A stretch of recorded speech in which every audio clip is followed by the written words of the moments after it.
હાલમાં જે પ્રકારે વરસાદે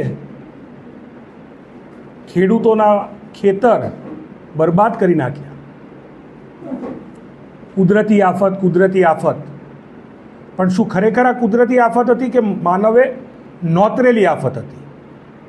ગ્લોબલ ક્લાઇમેટ ચેન્જના જે આંકડાઓ છે, જે રેન્કિંગ છે, તે ચોંકાવનારું છે.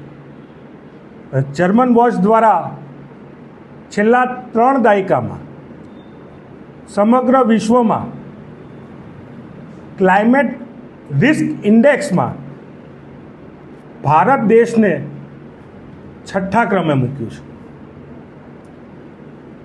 તે રિપોર્ટ પ્રમાણે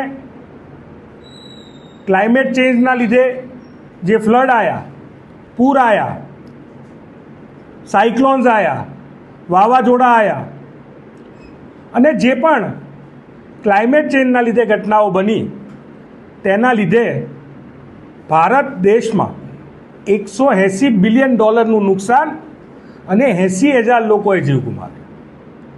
તે જ પ્રમાણે ડોમેસ્ટિક, જેને કહી શકાય કે ડોમેસ્ટિક ક્લાઇમેટ રિસ્કના એક રિપોર્ટથી જાણવા મળે છે કે વિશ્વના 2600 પ્રદેશો, એટલે કે અલગ અલગ દેશના અલગ અલગ રાજ્યો, જેના ટોપ 50 રાજ્યોમાંથી ભારતના 9 રાજ્યનો સમાવેશ થાય છે, જેમાંથી એક રાજ્ય આપણું ગુજરાત પણ છે. ગુજરાતને ક્લાઇમેટ રિસ્કથી, ક્લાઇમેટ ચેન્જથી ખૂબ મોટું નુકસાન થઈ રહ્યું છે. તેની વરસાદી પેટર્નમાં ખૂબ મોટા પ્રમાણમાં બદલાવ આવ્યો છે.